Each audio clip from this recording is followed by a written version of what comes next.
Here we go. Hey guys, it's Jay Campbell and Nelson Vergel on the Real Truth Men's Health Webcast, and we are super excited today to be joined by Dr. Rand McClain, all the way over here in the west side of Los Angeles. Many of you guys know Dr. Rand from his famous YouTube videos. He's done many of them on TRT and performance enhancement and just all this entire lifestyle that we all live and breathe. So with that said, I'm going to turn it over to Nelson. We have a number of questions for Rand today.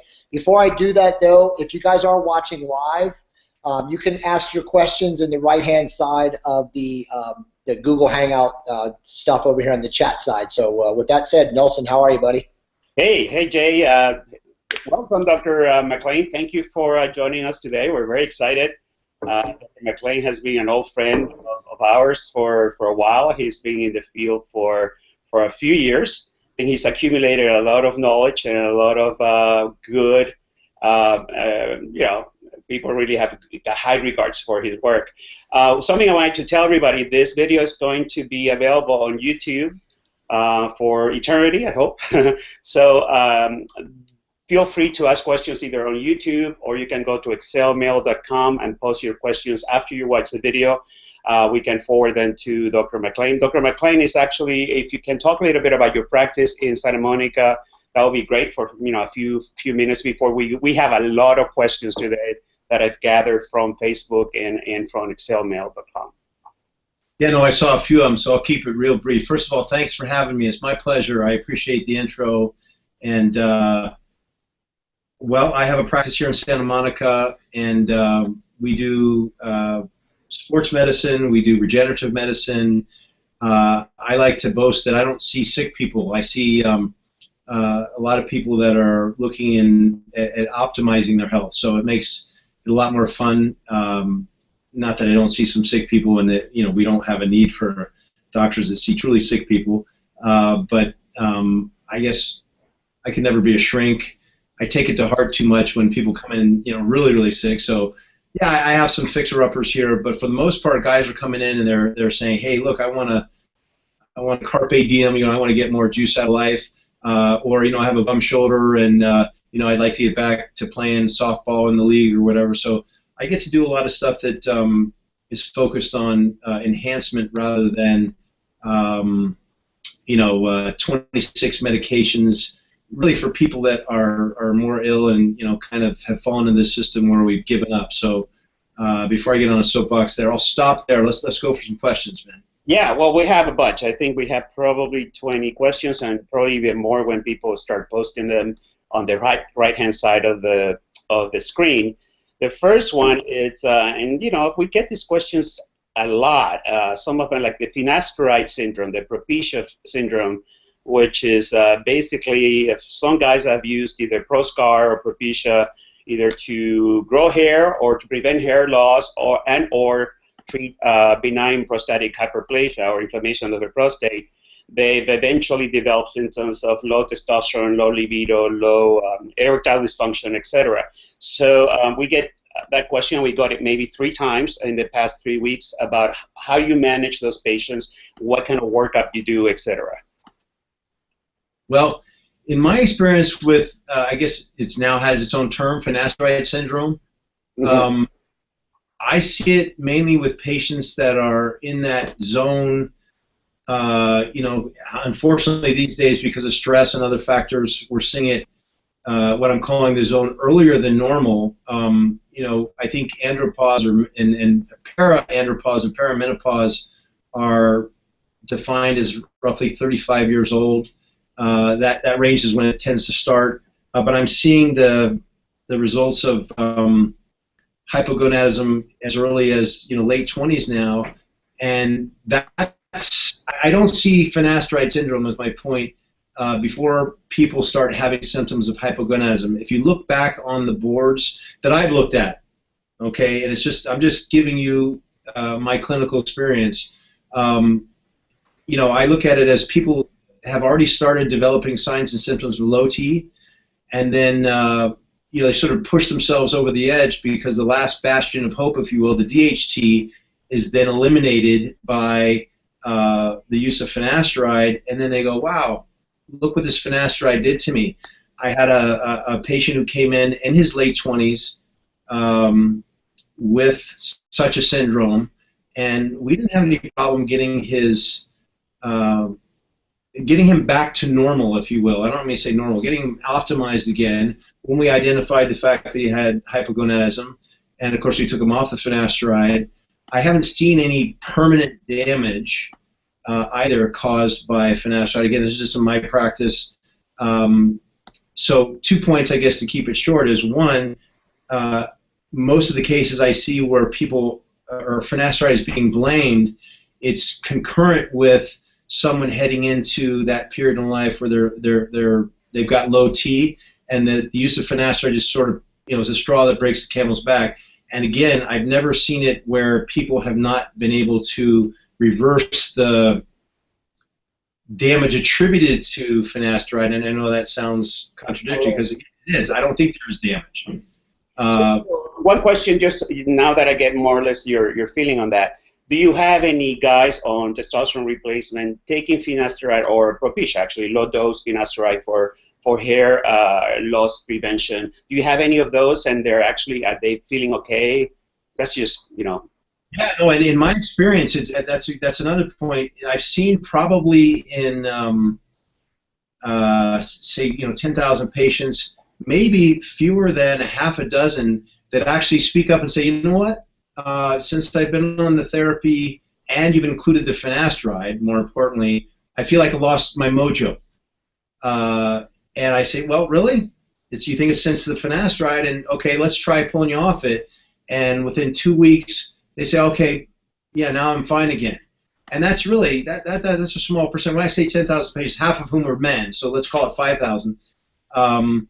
So to me, that's a small amount, and you have to attribute some of that maybe to just coincidence, where maybe they, like you had bad days when your testosterone was presumably perfect at age 20, and so maybe there was no relationship between the finasteride use. It just happened that, how correlation is very dangerous. Yeah, especially the end of a study of one patient, Yeah. And here I'm talking about maybe fewer than a half dozen. So again, in my experience, I haven't seen a problem with it. I use it not only for hair, but obviously for acne, because most dermatologists will agree that DHT is the protagonist, not only male pattern baldness, but in acne. But also, this one's probably gonna surprise a few people, but you can use it in females too. Pharmacists go nuts when they see the prescription, but it's an 5-alpha reductase inhibitor. So some females experience hair loss because of the testosterone, as you know. With and like I said earlier, Nelson, feel free to cut me off if I'm going too far afield of the question. But to get a female's free testosterone level to a therapeutic range, oftentimes you see their total testosterone need to be tripled, and so you've got a lot of extra testosterone floating around that can be converted to DHT, and so it can become a problem. And sure, we can use spironolactone, but I have a lot of athletic females, or just females who don't want to be dehydrated, so I don't give them spironolactone for that 5-alpha reductase inhibitor effect, and just give them a low dose of finasteride, and they benefit from it too. And what are your thoughts of the topical application of DHT blockers instead of taking it systemically? I think that's a great idea, and can be used in combination. If the sole problem, and I'm going to tell you, it's obviously a leading question. I'll give you the answer you're looking for, which is, if it's simply a matter of hair loss, and someone does think that they have a problem with use systemically, or doesn't want to take the chance, if you will, and the combination of dutasteride or finasteride, but dutasteride I think is a better choice because we know it's at least 100 times more effective on the hair follicle than finasteride. But use the topical dutasteride along with lantanoprost, which sparks the production of hair, and you got a winner. Tell people what that drug is. How they started and what they're using it for now. Well, I may not have the accurate history. They say history is his story, but the way I heard about lantanoprost is that a guy named Robert Nettles, Dr. Nettles, who I believe is originally an ophthalmologist, was using it for purposes of an ophthalmologist, and noticed that I think it has to do with glaucoma. Glaucoma. but he noticed that the patient's eyelashes were growing, and I believe somehow, at least temporarily, if not still, got an exclusive right to distribute in the United States. And I think that's why we have Latisse, which is not, or wasn't anyway, lantanoprost. It was a different substance, which is not as good. I'm not going to get in trouble for saying that. It's my just personal opinion. But lantanoprost, you can get at a compounder, and you can use it for the eyelashes, but it also works great for the scalp. Yeah, cool. And that's compounded, right? And you probably will explore that if somebody asks you. Absolutely. No, I recommend all the time. I think it's a great combination because it gets right to the, no pun intended, root of the problem. Okay. Yeah, there you go. Let's switch to another topic, another hot topic. And this is another one of those things that, like like we were talking about finasteride syndrome, and you say, well, is there such a thing as a syndrome? The low sex hormone binding globulin guys, the men that for some reason have very low sex hormone binding globulin, which actually frees up more of their testosterone, and yet they complain they don't feel the effects of that higher free testosterone. So I've been actually going back and forth with a bunch of those guys, and they believe, as a conglomerate group, that they are different in the way they respond to testosterone replacement for some reason. To be honest with you, I am not very educated on the subject. I've done a lot of searches online on papers about this low sex hormone binding globulin, and we know that people with diabetes or high blood sugar tend to have lower sex hormone binding globulin, so I usually tell them it's an insulin resistance related issue, but they argue that it's not. Some of them are thin, don't have insulin resistance. So have you seen this special population of men that complain with this problem? I have to admit to you, I haven't seen the association. Normally the issue, and I think you agree, is a matter of high SHBG, and we're trying to lower it so that we get more juice for the squeeze, if you will, so that you use the same amount of testosterone, but you make more of it free and available for use. I think that obviously the more free testosterone you can get, the better. And if someone is complaining about lack of effect, meaning it doesn't solve some of the signs and symptoms of hypogonadism despite having a high free T, I look into other things. I wouldn't try to necessarily change the SHBG or raise it, if you will, because a lot of the ways you could do that would be probably not necessarily healthy. In other words, we know that to lower SHBG, one of the best ways I know of is to bring your estradiol, which we use as a surrogate marker for total estrogens usually, to a range of about 15 to 20 picograms per milliliter. Any higher than that, okay, your SHBG may go up, but we don't want to have, certainly, however you want to define it, excess estrogen. You don't want to have an estradiol of 50, let's say, just so you can get your SHBG up. You don't necessarily want a low-protein diet either, which is another way, to raise your protein intake oftentimes lowers your SHBG. So to answer the question, I would normally not focus on SHBG. Again, that might just be one of those correlative things that's going on, and I'd look to, okay, is my estrogen in balance with my testosterone? Depending on the complaint, is it a nitric oxide issue? Is it even a psychological issue? I'm talking about ED and just not having energy. I mean, if I've got low SHBG and high free T, I consider in that area we've got a success. If there are other complaints, I quit looking at the horse and I start looking for the zebra. Yeah. If someone's still depressed, I go, okay, well maybe it's your neurotransmitters because your free T is nailed. That's good. Having a low SHBG is typically considered a good thing. So I guess the answer to the question is I'm not convinced that low SHBG is the source of the complaints. Does that make sense? Yeah, I agree. I agree. I just wanted to hear your opinion. I just haven't found anything that really substantiates that complaint. So I'm not saying that it exists. Maybe it hasn't been explored. So guys, if you have that problem, please don't don't go after us for saying this.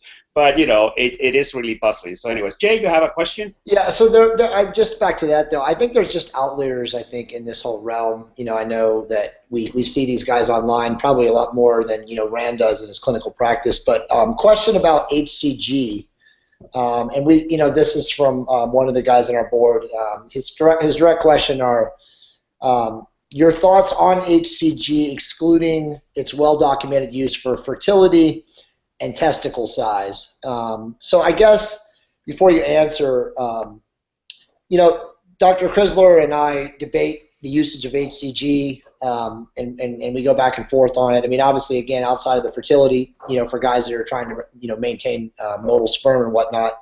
What are your thoughts on HCG? Is it necessary for guys who are 50 years old, who have been on testosterone for 10 years consecutively and haven't been using it and are past having childbearing, they're past their childbearing years? I mean, in your opinion, is it absolutely necessary if a guy feels fine otherwise? Well, tell me if I'm being too critical of the word usage, but none of this is necessary. So I don't mean to be a smartass, but sure. No.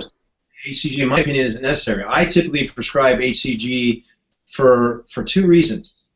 Either for cosmetic reasons, someone who's concerned with testicular atrophy, because I think roughly 20% of the testicles made of Leydig cells, I may not have the right percentage there, but because those are going to senesce, because they're not being activated, right. They're testicular atrophy, and for fertility purposes, because, and again, this is, I think the question said, excluding that, right. Would you need it? Well, again, just to finish the thought, for fertility reasons, to keep the Leydig cells, from senescing, hey, every once in a while, periodically nudge them and say, hey, don't go to sleep on this year, we might need you later. Or currently, sometimes I have a 63-year-old male who fathered twins while using testosterone cypionate and HCG just 3 times a week. So, and of course, who knows how much of that was genetics and how much of it was, so there's always genetics involved, but how much HCG contributed to that, I don't know. But there are other reasons why you could use HCG, for example, to skirt around the issue of thyroid starting to slow as you grow older. HCG is also an analog of TRH, thyroid releasing hormone. So that might be another reason why you would throw that in there. Someone might say, well, why don't you just go straight to the source, and if someone's got low thyroid, supplement their thyroid? Well, if someone were interested in maintaining fertility and or, the cosmetics of, the testicle size, well, then you can kill 2 birds with 1 stone.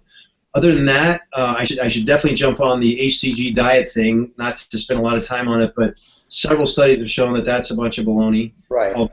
There's a theory out there that they have not discussed yet, that in order to sustain that 500 or 600 calorie diet, there's something triggered in the brain chemistry when using HCG that helps you deal with that ridiculousness of that kind of reduced caloric intake. But other than that, for the most part, to answer your question, I only use HCG for those 2 reasons. So the question then becomes, and that's a great answer, and I appreciate it. I've heard some other docs talk about the thyroid, issue with it as you age. What would your be? So for that purpose, what would the dosage be for an average 45-year-old guy that you were treating? That's kind of a loaded question too, because as you referred to outliers, and right. by implication, sure, it's different. My starting dose is typically 250 IU every other day or 3 times a week, and we see, hey, how are you doing? Is that preventing the atrophy?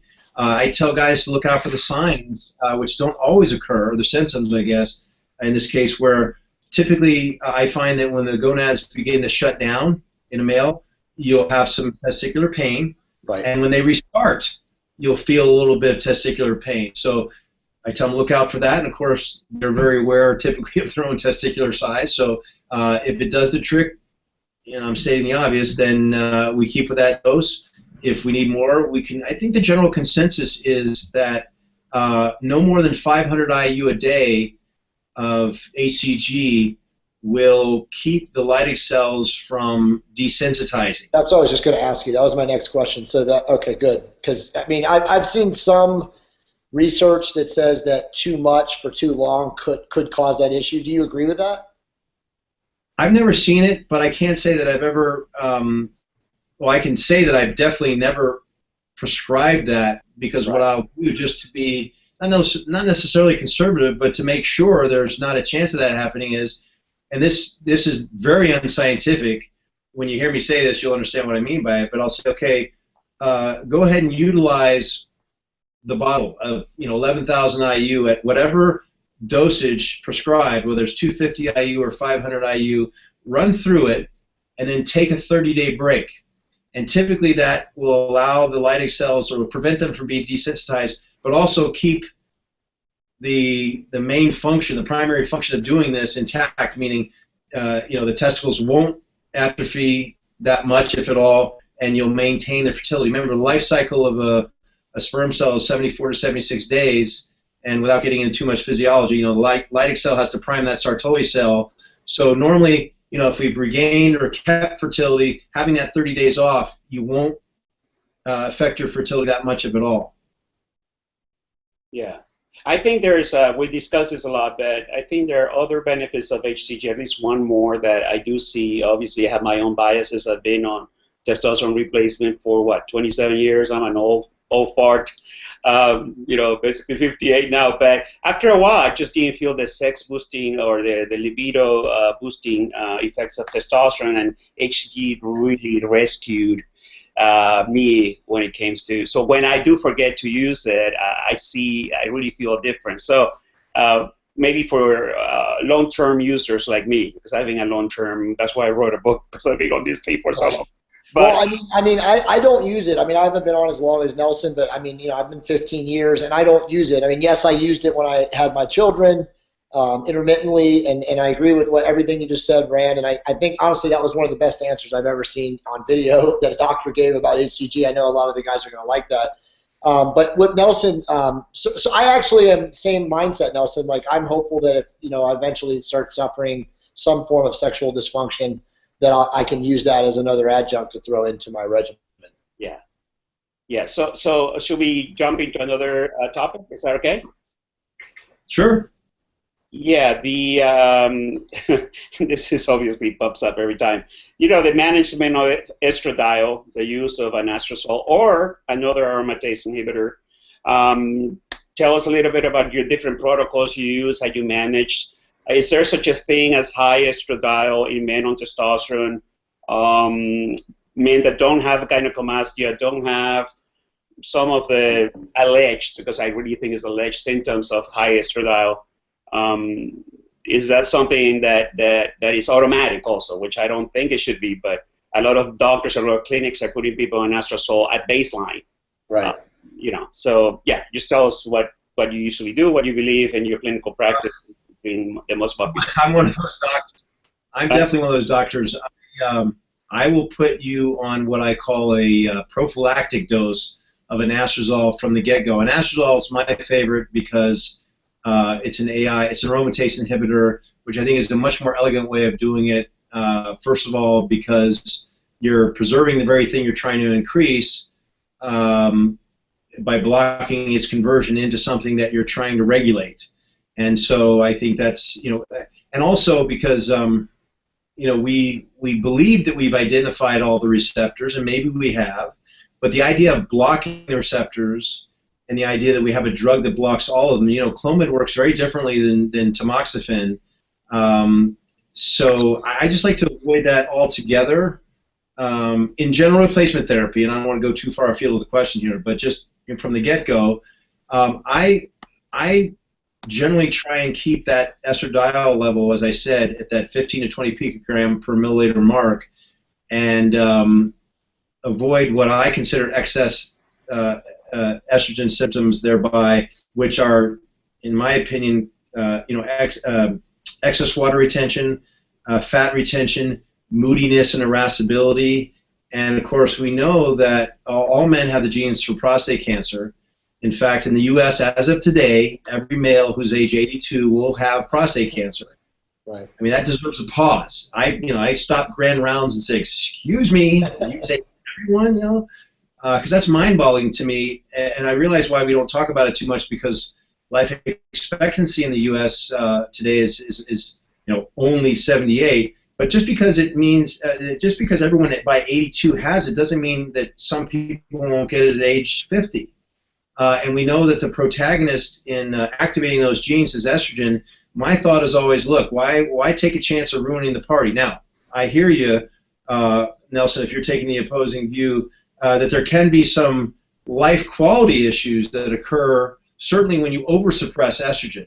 And I think that, and I think you were one of the proponents of really switching from the regular, if you will, estrogen test to the ultrasensitive, because I think part of the problem in getting to the bottom of this, if there is an optimum range, is the fact that we've been using, and one of my patients who I think helped me come to a conclusion with this through research through you, we've shown that CRP, C-reactive protein, can throw those numbers off, and that particularly when estradiol is low, the accuracy of the quote-unquote regular test, the non-ultrasensitive test, can be off. So what I'm saying is that maybe some of the conflicting data is because the lab tests, the assays just aren't accurate, and so we're still getting mixed results.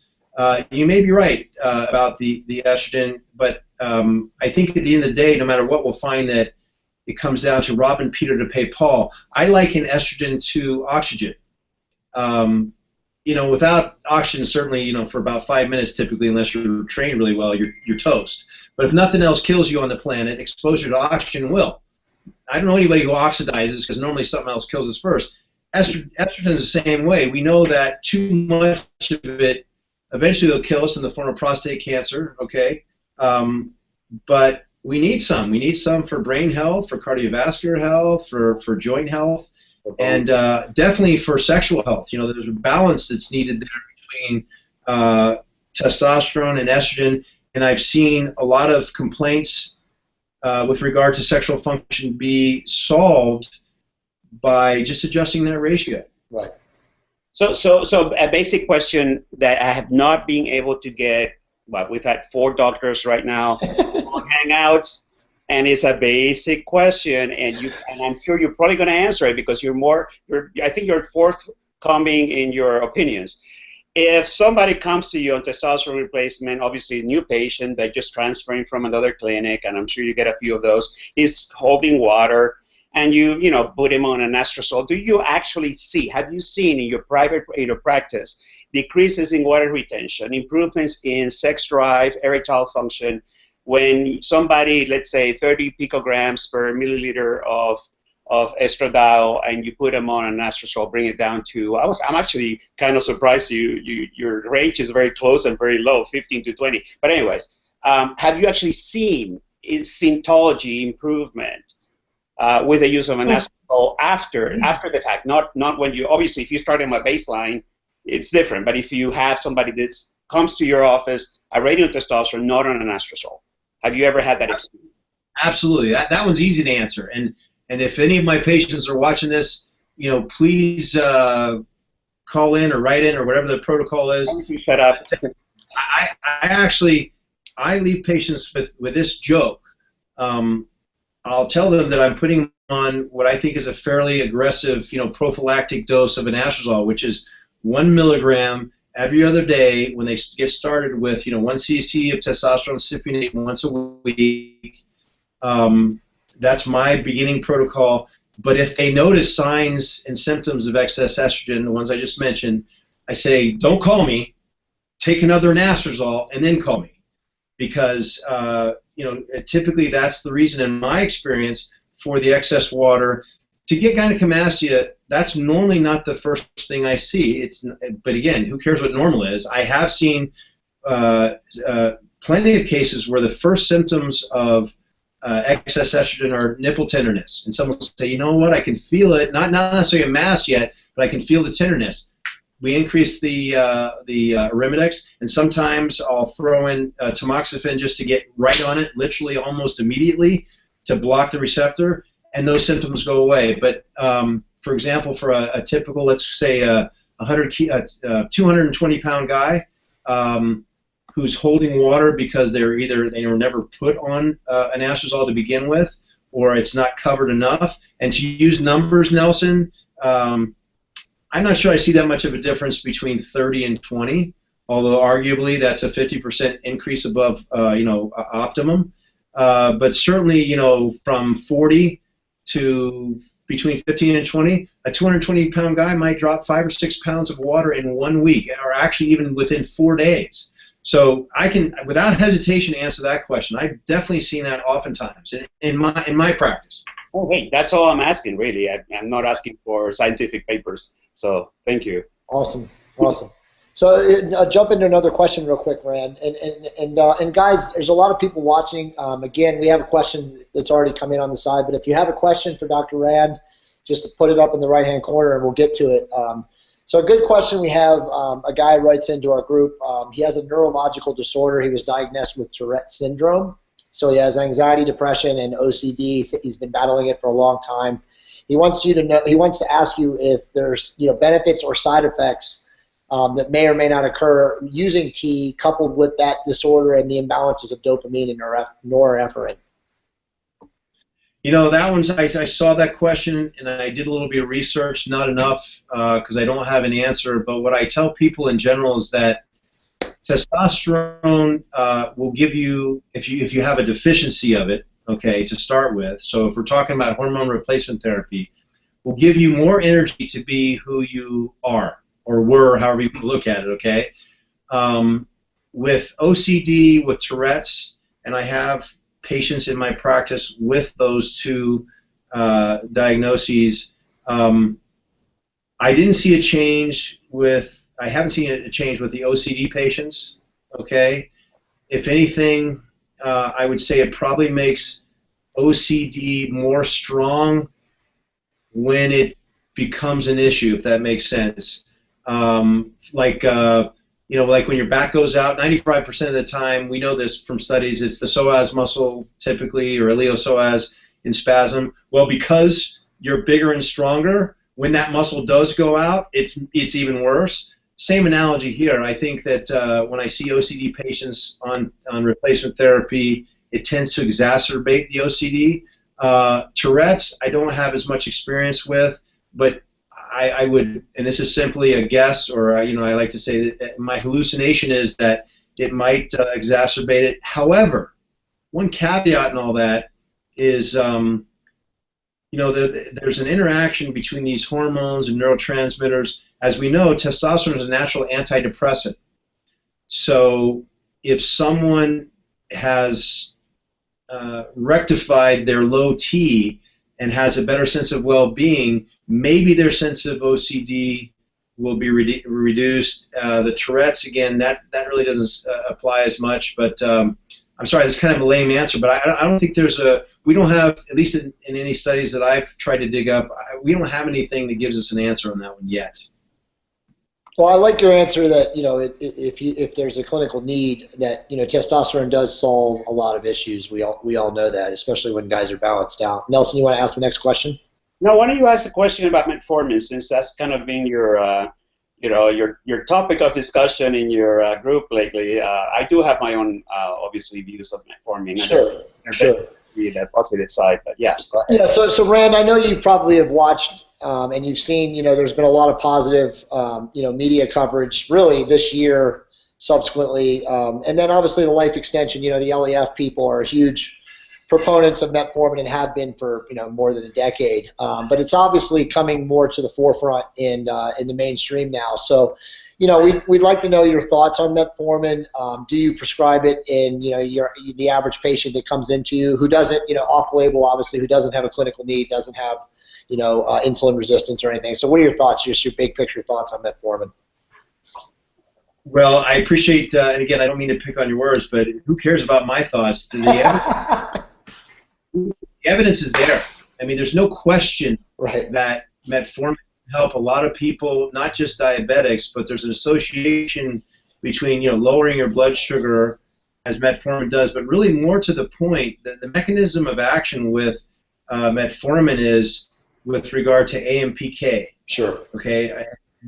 And that for the for the viewer or the reader, I guess we're going to have this transcribed, is something to look into, because the problem is with metformin, somebody who has low blood sugar to begin with is going to be thrown off. As you know, low blood sugar can cause migraines, it can cause all kinds of,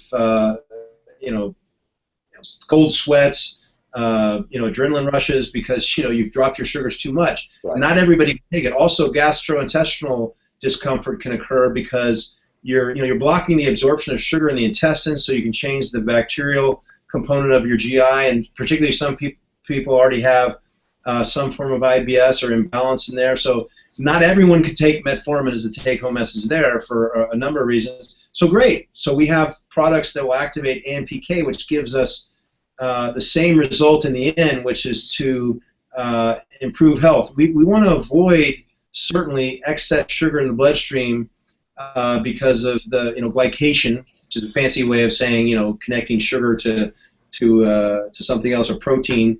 I mean, there's some glycations that are good, but there are a lot of glycations that aren't good for you, and so it's kind of a no-brainer, if you will, to use the tools we have available, one of which is metformin, to optimize the system. Again, if your hemoglobin A1C is at the bottom of 4.8, it's not going to be for you, Jay. Right. But this in America, for most of us, a lot of my hemoglobin A1Cs are up there, even for some athletes, unfortunately, at 5.6, even 6.0, and metformin is a great choice. Does that answer your question?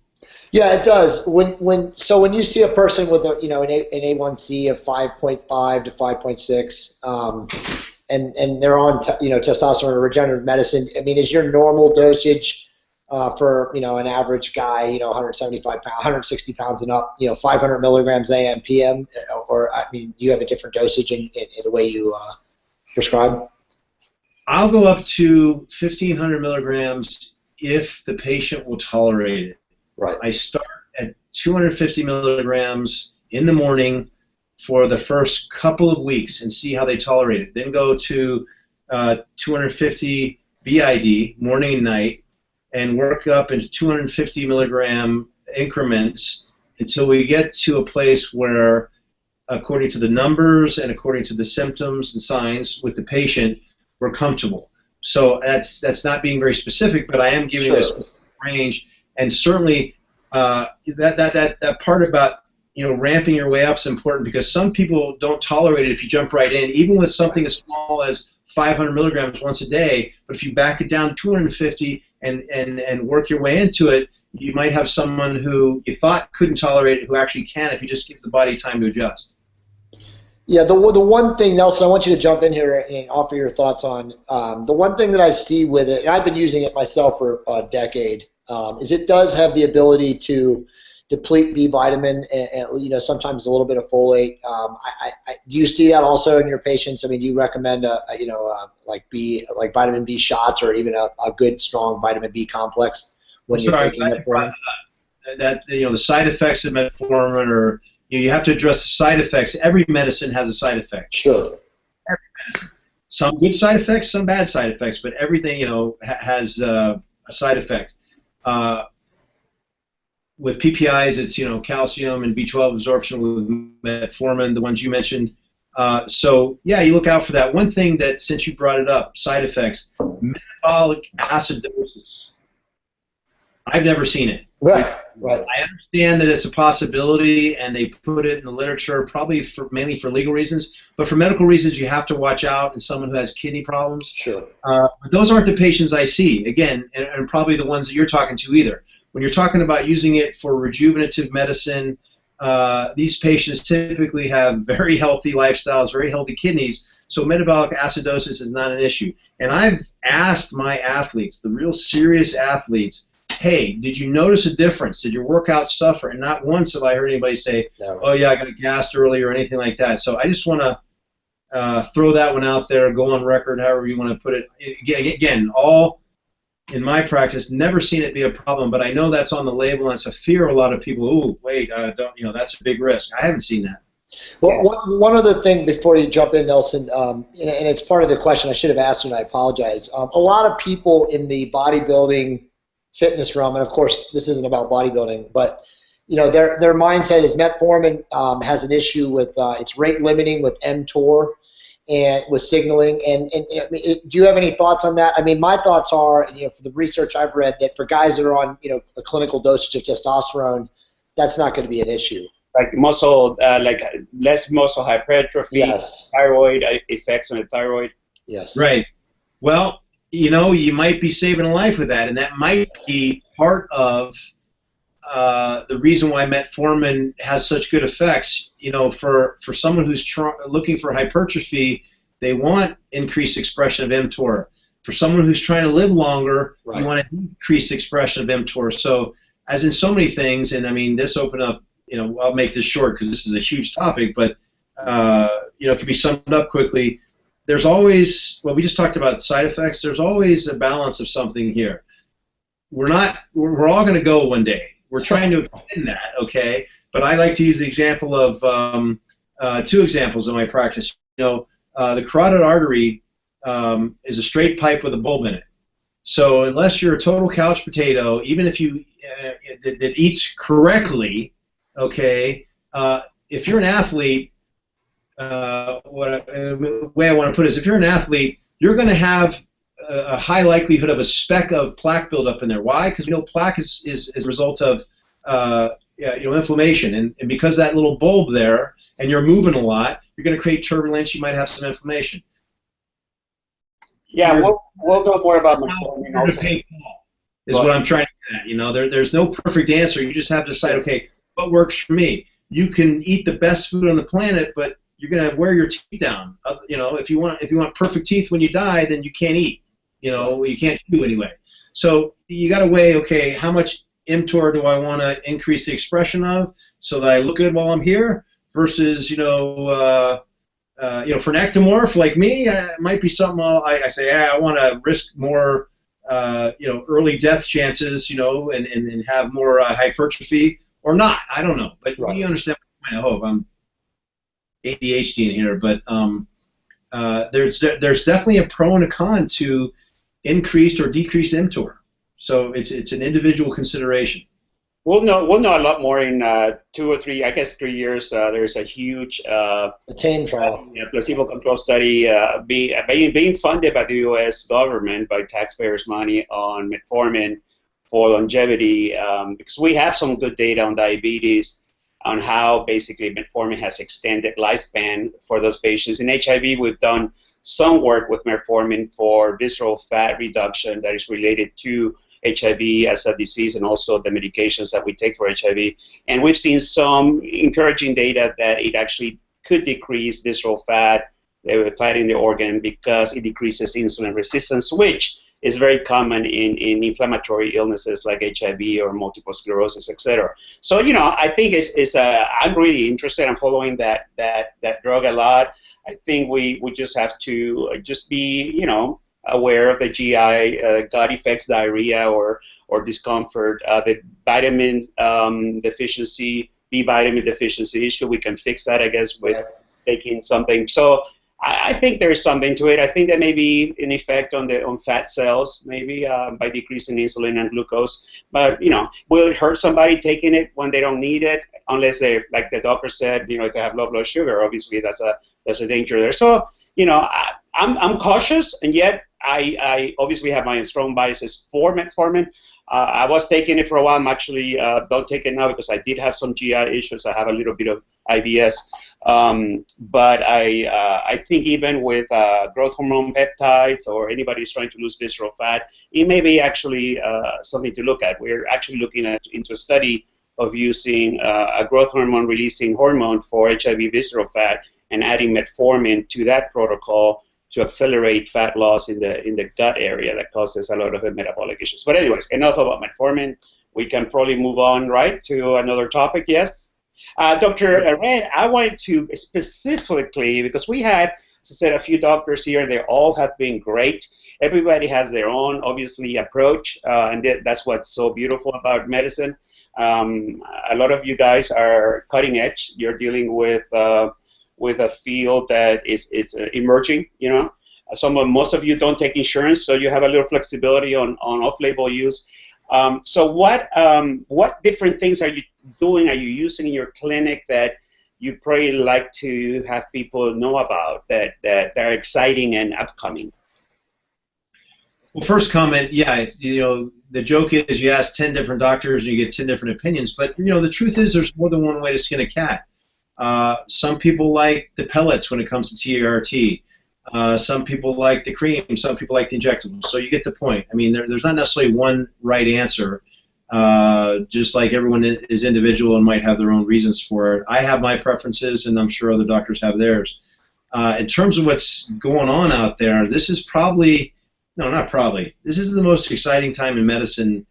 I wasn't alive over 53 years ago, so I can't talk about some of the discoveries then and what the state of the medical field was. But this is, in terms of medical knowledge and that causing excitement, we've got more knowledge, obviously, than we ever have, and it's moving at a literally logarithmic pace. Ray Kurzweil, you guys can look him up on your own. He's an amazing guy. He's like the Thomas Edison of our time. You can read articles written by him, which are really, they sound quite fantastical, but we're really moving in that direction where people can extend lifespan, and I'll say just as importantly, if not more importantly, extend what we now call health span, or we used to call squaring the curve, so that even if you don't include longevity or increase it, instead of going down into old age like this, you go like this, then one day just die, hopefully in your sleep and comfortably. But we've got two things that are probably the coolest things in my mind going on right now, or I'll say three. One, gene splicing, okay? We can change the cards you were dealt. CRISPR. Okay. There's a story of the gal Layla in England, the little 1-year-old who they used gene splicing to reverse leukemia. And the second would be stem cell therapy. Forever, medicine has been manipulating really through epigenomics, we realize now. The fact that we can now change the genome, and we have some pretty cool ways now of epigenomic manipulation. I said three. I'm going to go on I'm just going to start rolling here. We've also got, when it comes to cancer, we've got a great way of detecting cancer now. We can detect something called an ENOX2 gene, which is only present or excreted, produced by malignant cells. Okay, you won't hear about it. Nelson, you referred to doctors that take insurance because a stage 0 cancer, they go, well, what is that? Or if they can, what's the treatment for that? So what's the point of identifying it? I mean, there's legal issues too, that if I identify something that is so close to our natural state, meaning, let's just pick a number. If 1 in a million cells is always cancerous, we always have cancer floating around, and we have something that detects 2 in a million, and we tell the patient, and he sells the farm, divorces his wife, and 6 months later he tests 1 in a million normal again. He can come back and sue the doc. So I mean, that's a really real state of affairs, where that's why we haven't developed something that gives us that precise a measurement. But we're getting through that now. Illumina's got a test where they can 15,000 times X look at the gene of a cancer cell to detect it. The beauty in all this is early detection, and we have treatments now that are available to us when it's detected early cancer that can eliminate it. I kind of skipped over stem cells, but we can, by increasing the number of non-senescent cells over the senescent cells, get back on top. I mean, we've all seen the guys who at a certain age, we've always admired them because they're going strong, they still have jet black hair and all that good stuff. And then you watch them in a period of about 4 years, 5 years, all of a sudden it's just like they take a dive, and you're like, what happened to that guy? And he's even wondering what happened to him. He's still doing the same stuff. Well, we believe now that it's a balance of the senescent cells then overcoming the number of non-senescent cells. Well, what's cool about this is we can now get into the tank, if you will, which heretofore we didn't even have an access. We didn't have a gas cap, if you will. Now we can go in, we can take stem cells from someone, we can expand them, we can multiply them, okay, we can put them back. Not only that, we can take those cells out, and by exposing them to the byproducts, if you will, and I'm being very non-technical, but for good reason, we can expose the old cells, the older cells, to the byproducts of the newer cells, and make those old cells young again. So you take the, to use the gas analogy, you know, the 87 octane contaminated with condensed water in the tank gas, and we can ramp it up to pure 91, 92 octane, put it back in. So, you know, to me, those, the numbers, those advancements are phenomenal. I mean, we can, with just gene splicing and stem cell therapy alone, we can extend lifespan, health span enormously. And this isn't publicized that much yet, but you're going to hear more and more about it. And to me, that's the cutting edge.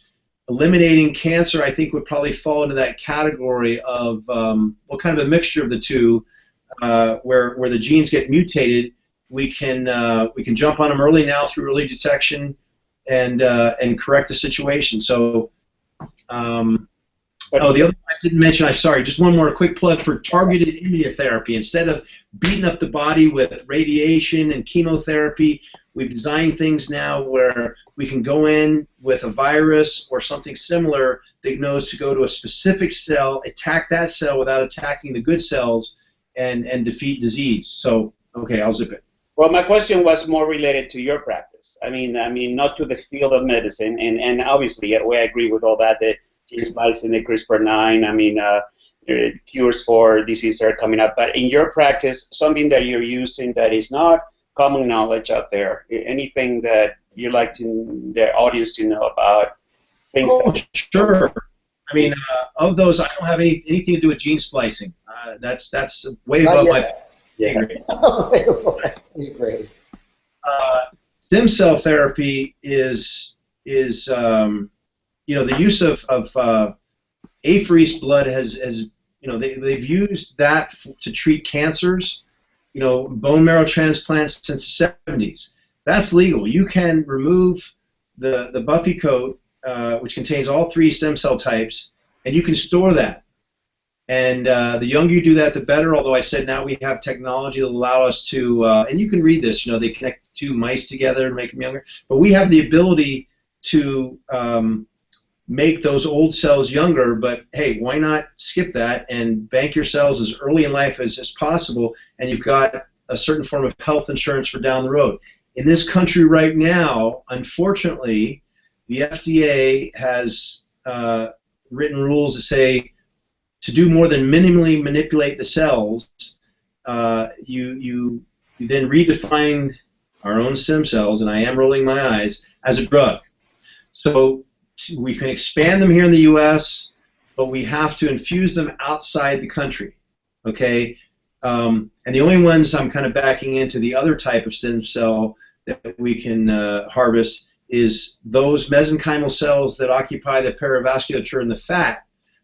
We can harvest those through what we call a mini liposuction procedure, and those we can grow. We can expand those mesenchymal cells through a company, American Cryostem, which can replicate them better than academia. I think academia gets replication with fidelity to about 6 times. We can do it about 30 times at least. And you know, with one 60-gram mini lipo, and I say that because guys like Nelson and Jay, you know, you guys both probably don't have that much on your body, but even with 16.7, okay, you know, you've got enough to expand them so that you could do an infusion offshore at this point. But you can also use the cytokines and the other growth factors that are produced by those for a topical application. That is not regulated as tightly by the FDA. So I can go on and on. I don't want to take up your show to what sounds like I'm plugging my practice. I know that's not what you're asking me to do, but that's what I do, and that's what I'm excited about. Stem cell therapy, and then the diagnosis of cancer at its earliest stages. We've got people that we can diagnose using this, you know, the detection of the ENOX2 gene before it's visible on imaging. That's huge, and treat them okay, so that the ENOX2 gene, the protein is gone, and therefore, I can't state out loud that we can cure cancer, but I can say that ENOX2 is visible only or detectable only in malignancies, and we can treat them with something that then eliminates the presence of ENOX2 in the blood, at least the detection level which we have available, which is very, very, very precise and accurate. Awesome. So Nelson, there's a couple more questions that have come in on the side. We still got about another 5 or 6 minutes. If we need to go over, Rand, are you okay to answer a couple more questions for a couple minutes after? Sure. Okay, awesome. Okay, so real quick, so this is a good question. So when to treat or not borderline hypothyroidism? When do you consider an ideal thyroid stimulating hormone, free T3, free T4? Essentially, when is or put another way, do most men that you see, do you think they can benefit from a low dose of natural desiccated thyroid like Armour? I love these questions. First thing I say is you don't treat numbers, you treat people. Right. So I'm not going to give you a definitive number. Sure. But the Endocrine Society comes out and says, listen, the 0.45 to 4.50 TSH number that is a typical first assay for screening is not as reliable as a range of 0.45 to 2.5. Okay, that's just a start. Now, if someone has, and by the way, if I'm going to get a TSH for another couple of cents, I'm going to get a T3 and a T4 total and free both to see what the heck's going on here, or at least a reflex above 2.50. If they have symptoms, okay, that's the most important thing. But again, going by the Endocrine Society, I'm just using them as an example. Sure. Just like we use Abraham Morgenthaler to establish the fact that, I love the fact that he draws 450 nanograms per deciliter as a line in the sand, because that's certainly within normal no matter what laboratory reference interval we use. So it gets the point across that, hey guys, it ain't about what's normal. And I like to joke with my patients, it's normal to get sick and die one day, so who cares about normal? But it brings up the idea about optimum, okay, even though I don't agree that you draw a line in the sand. I mean, so what? If someone's 451, then they're not hypogonadal? And I know that's not, I mean, I hallucinate he would agree with me, but again, some people, you have to draw a line somewhere to make a point, so I get it. Sure. Though, for thyroid, a little known fact is if you're on replacement therapy, testosterone replacement therapy, your body will create more thyroid. If you're euthyroid, it's a wash. If you're hypothyroid, your body should use it. So you can kill two birds with one stone. So the first thing is, since this is part of our forum, if I see low thyroid and low testosterone, I'll treat the low testosterone first and then evaluate the thyroid again in 90 days. The other thing is, when it comes to the thyroid, you don't make a diagnosis on just one number. Right. They have a term called sick thyroid, okay, because the thyroid can very easily be affected by stress, whether it's an illness or just self-inflicted by, staying up too late every night for a week. And so just like with hypertension, you want to get more than one measurement before you decide to supplement. The question was, will it help? Well, yeah. I mean, if you have low thyroid, it'll help. The thing that I want to add about thyroid, too, is I look at it as not like the guys, remember it was if you're fat, it's because you have low thyroid. Remember that from a long time ago? Of course. No, I look at thyroid as kind of like your idle speed. And certainly, yeah, if you're idling a little higher over a long period of time, you'll burn more calories. But, a better way of looking at it is, instead of having a 58 horsepower engine in your VW Beetle, get a Chevy with a 454 and just punch it once. You'll burn more fuel by starting your car with all that muscle on your frame than you will letting your 58 horsepower VW Bug idle without stop for a full month. So yeah, if you're dealing with weight loss, I wouldn't focus on your thyroid so much as I would your muscle mass, which I consider synonymous with metabolism. I know I'm jumping all around there, but I hope I'm answering a lot of questions about thyroid that come up. Did I answer the question that this gentleman asked? I assume it was a gentleman. Yeah, I think you did. Nelson, you want to ask a question about sermorelin and peptides? Yeah. What's your opinion? Do you prescribe any peptides like sermorelin or the, any of the other ones that are, may or may not be approved for human use, or maybe supplements or blah, blah, blah? Actually, a big question, and I'll try and give you a brief answer.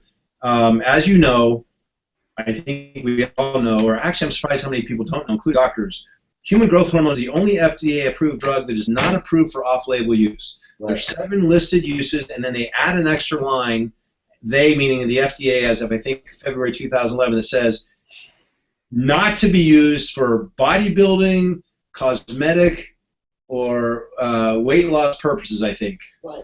Yeah. No, I'm sorry, anti-aging purposes. And the efficiency has to be proven, you know. Go ahead. It definitely covers all, right? They say it 2 different ways to make sure you don't prescribe it for anything but what they want you to.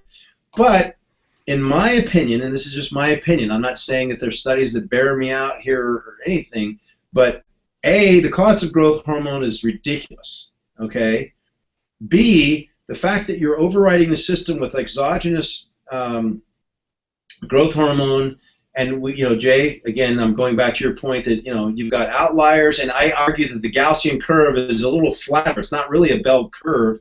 When it comes to medicine, you've got a much flatter curve, and there's all kinds of variabilities. So how do you know that 2 IUs is a great replacement dose? It might be 3 IUs for you as a perfect replacement dose. And of course, you have to go through and look at the IGF-1s over and over again to get that dose if you're going to use growth hormone.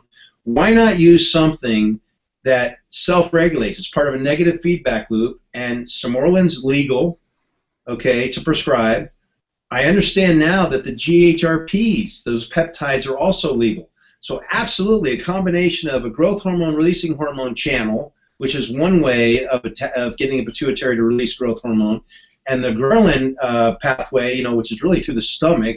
Who knew that the ghrelin goes straight to the pituitary and release growth hormone? You got 2 different MOAs working. I've seen great results with that. Okay. Again, I found apparently now it is legal for that combination to be prescribed. That's a no-brainer to me, because again, to stress the point, then you're telling your own gland, your own system, to produce its own endogenous growth hormone. It becomes part of the negative feedback loop, so you can shoot yourself with 10 times the amount, and at some point the body says, no, talk to the hand. We've got too much. It'll start producing somatostatin, although I have to say the GHRP does override that a little bit, so you have a little bit of a greater possibility of overriding the system, but nothing like, obviously, you do with exogenous growth hormone and all the problems that occur with using excess growth hormone. So yeah, I'm a big proponent of doing it the natural way. Plus, one more thing, it's a practical thing.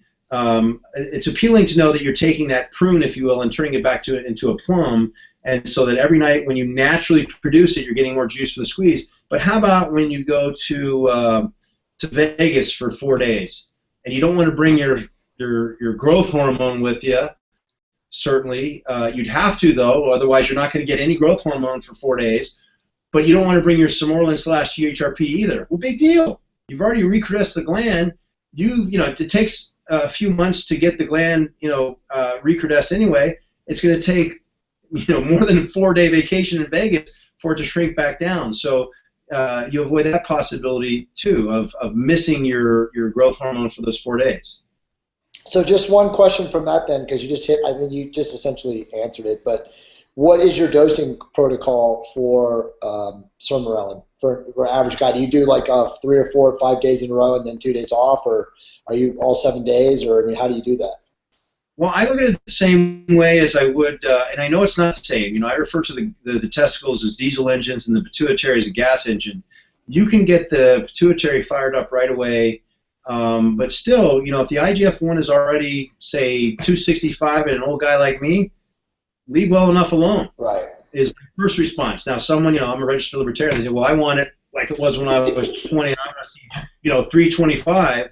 Okay, fine. Then this is a way to do it. I get it.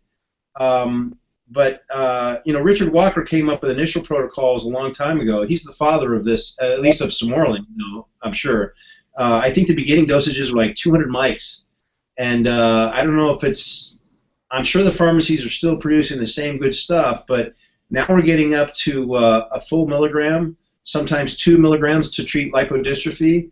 and of course testosterone. I don't mean to bring that into the conversation too much, but since the Sermorlin's off patent and testosterone, you change ligand, and now we can make big bucks on patent. But I find that it tends to work a little bit better in terms of strength compared to strength. But to answer your question, I normally start people on 1 milligram of Sermorlin. Now they're making 1 milligram of Sermorlin, but I think in the range depends on the pharmacy you go to, but 6 milligrams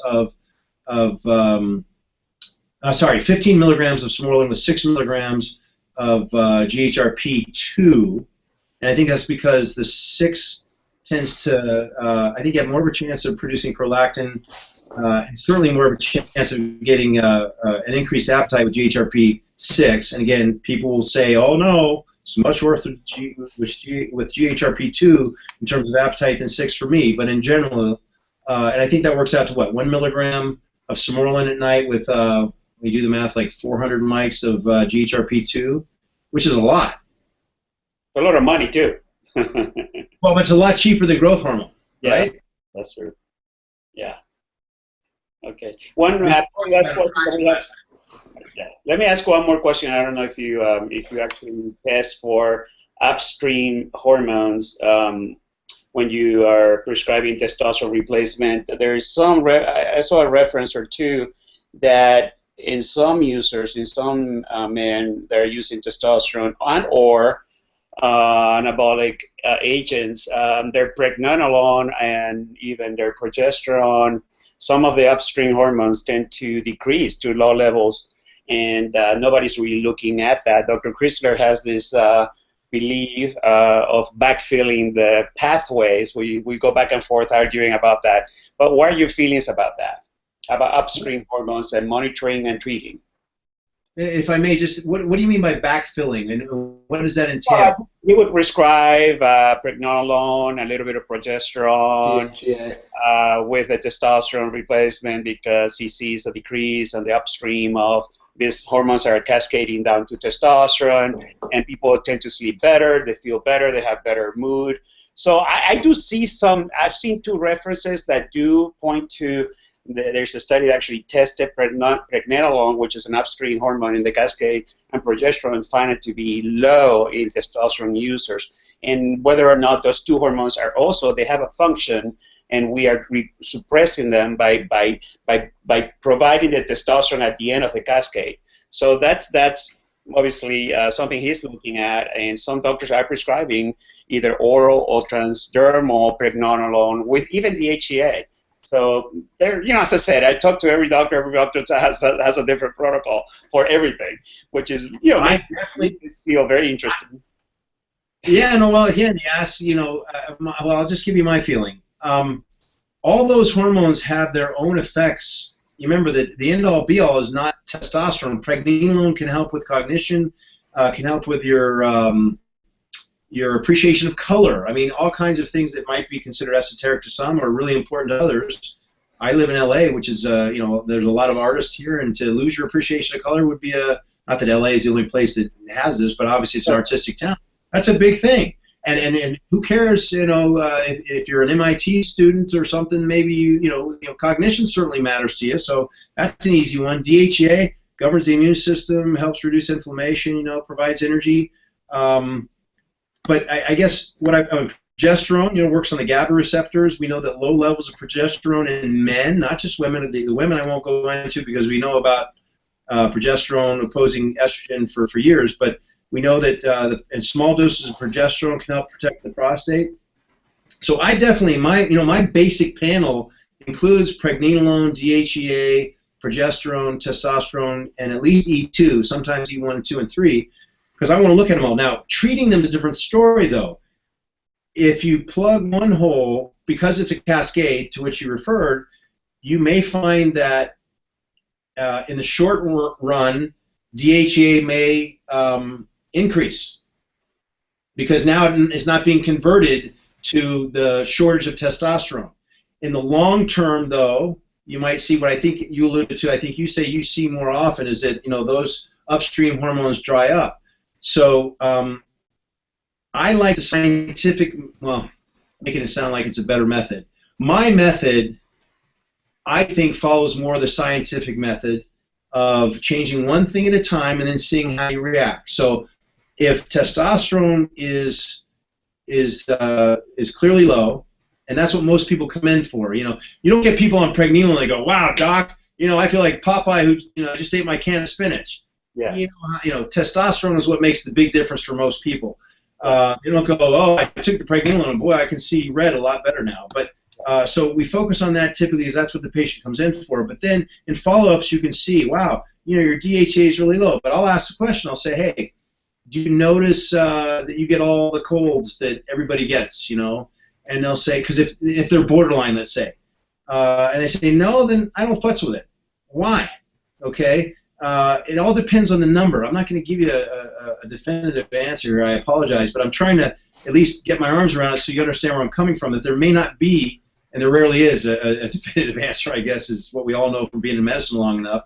But you look at each number, and again, more importantly, ask the patient about what that, the symptoms and signs that hormone will affect, and then I make changes accordingly. Yes, I definitely test for all those, and where appropriate, I will, I guess the term is backfill those hormones if necessary. Why not?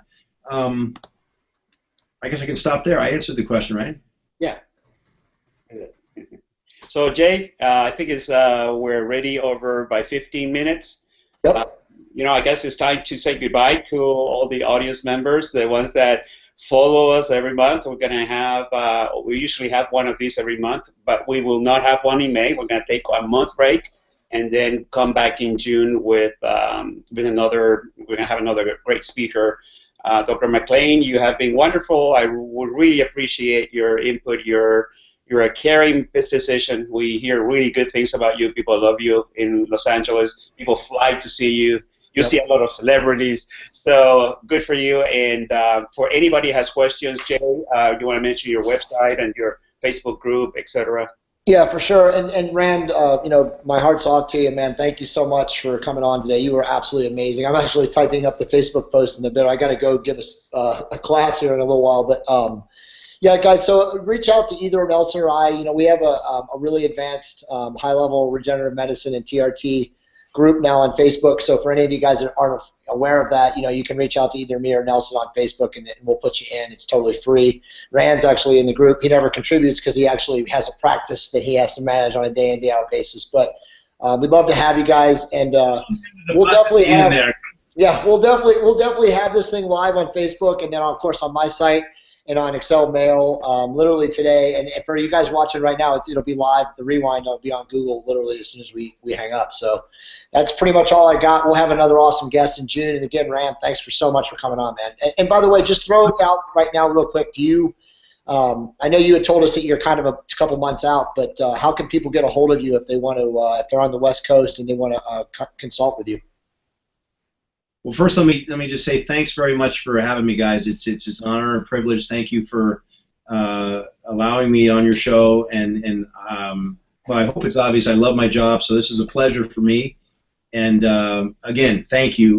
I'm out here in Santa Monica, 2701 Ocean Park Boulevard. We're currently in Suite 119, but we're expanding threefold, and I hope to sign the lease today, as a matter of fact. So we're going to be expanding. I should probably also say that as of now, I'm the Chief Medical Officer for Vow Wellness, which is a subsidiary of Promise Healthcare. And one of the things we're trying to do is we're trying to take what we focus on here, guys, which, as you know, maybe 10 years ago was considered fringe medicine, but we now have the studies. We actually had the studies. We know that too.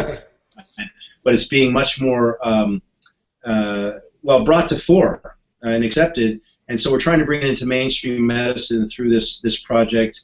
And for anyone who wants to, I'm trying to populate. I know, Nelson, you guys both have websites, right, with great information. Yep. Got a shout out also to Jerry Brainham, who I think is a contributor to your. He is. Yeah. As well as Defy, and I don't know if John has his own website anymore or not, but thanks to all the guys in the community that are contributing to the knowledge base, with different opinions. And I have my own website too, and I'm trying to fill it up with as much information as possible. So between all of us, we'll will help flesh out the good from the bad and help a lot of people, right? It takes a village. It takes a village. Awesome, man. Well, with that, you guys will sign off. And again, thanks for everybody for coming on. You guys have a wonderful night, okay? All right, you guys take care. Take Bye-bye. care.